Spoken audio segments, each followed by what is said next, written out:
Hello again. Now, as for the N move rotates just like the L move, just like the left move. So if it's L or double L, when we do the single N move, not N prime, just N, we move this one like this in the L direction. That will be an M move, just like the L move.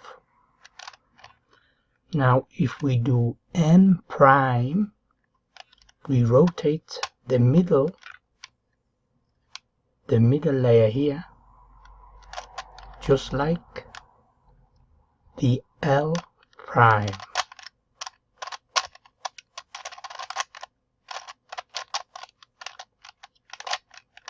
This has been a short video on the N move, N and N prime.